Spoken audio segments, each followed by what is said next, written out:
And final speaker. And let me tell you that Vinny, this is his 5th speech from the Competent Communicator Manual, Your Body Speaks. It's a 5 to 7 minute speech.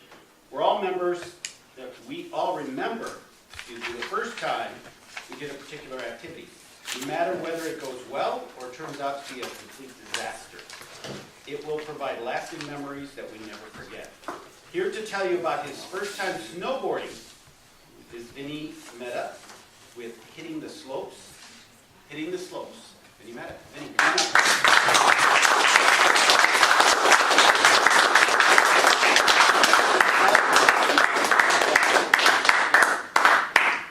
Thank you, Toastmasters, fellow Toastmasters, honored guests, welcome. Now, I've traveled a lot recently. I've been to Spain, Rome, India, London, but it's a trip I took in February that I'll never forget, and that was to Canada. I know what you guys might be thinking, really, out of all those places, you're not going to forget Canada? Well, let me tell you, Canada has more than just maple-sucking hockey players with beaver fever, okay? There's a lot to offer. Particularly, they have Whistler Mountain. And for those of you guys who don't know, Whistler Mountain is one of the best mountain ranges in the world to go snowboarding. So I thought it was a great honor, not only my first time snowboarding, but to have to do it at Whistler.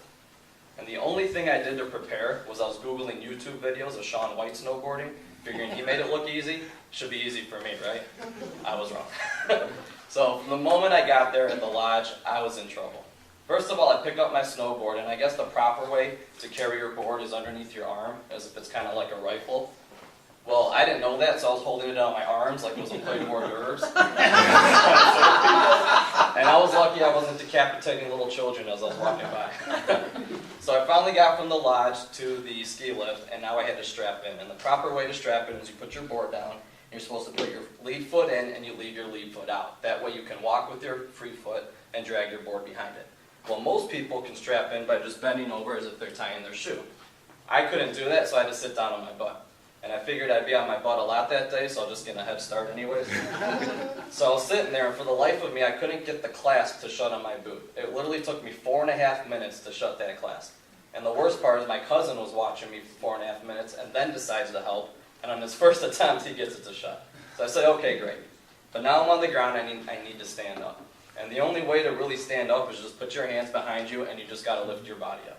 So my first attempt, I got maybe 2 inches off the ground. You know, let's say 3, it was windy that day. But my second attempt, I overcompensated for my first failure, and I pushed as hard as I could. So I went from sitting on the snow on my butt to flipping over and landing on my face. Did a complete 180. After the 3rd or 4th attempt, I was able to stand up, but now my next challenge was walking over to the ski lift. And as I mentioned, you're supposed to walk with your lead foot and then drag your foot. But the problem was my right foot was facing where I needed to go, and my left foot was at an angle, I don't know, like south-southwest. So every time I took a step, I kept sliding into the left.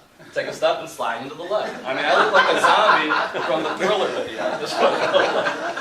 But I was able to get to the chairlift, and I went to the top, and now I had to get off. I remember what the girl who gave me my board at the lodge said, "Oh, it's real simple. Just put your left foot forward and glide." She said it real softly and nice like that. Just glide. And I did glide right into the ground. So then I stand up again, and now it's my first run. So I guess what you're supposed to do when you snowboard is carve, which is go left and right. I didn't know that, so I just angled my board sideways, and I just took off. And I fell a lot. So the first time, I think I went down the mountain more on my body than the actual board. But I got used to it, and the 3rd or 4th time, I didn't fall at all. So I'd actually created a false sense of confidence in me because I went to my cousin and said, "This is getting kind of easy. Take me to something more difficult." So you know what he does? He takes me to moguls. I don't know if you guys know what moguls are, but those are little bumps and hills in the snow. So that run consisted of me falling into a hole, getting stuck, climbing back out, falling into the next hole, climbing back out. That was not fun. I do not recommend moguls for anybody. Now we had lunch, so I went up and down the hill 4, 5, 6 times. I wanted to call it a day. Remember, it was my first time. I was getting sore. Let's end it on a high note. My cousin says, let's do one more run. I'm like, all right, I got it in me. He takes me to the very top of the mountain. That was our final run. And he's like, don't worry, you can see where we need to go. It's right down there. I'm like, we're 10,000 feet in the air. You can see all of Vancouver. I can point to your house. It doesn't mean it's close. So by that time, I was just so fed up that I just wanted to get down the mountain as fast as I could. I didn't want to try to carve or anything like that. So my whole prerogative was just turn my board sideways and take off. And I took off, and I fell big time. I hit my stomach, my face, my cheek, and then as I was sliding, my body turned, and the back of my head hit. And I was falling down the mountain like this.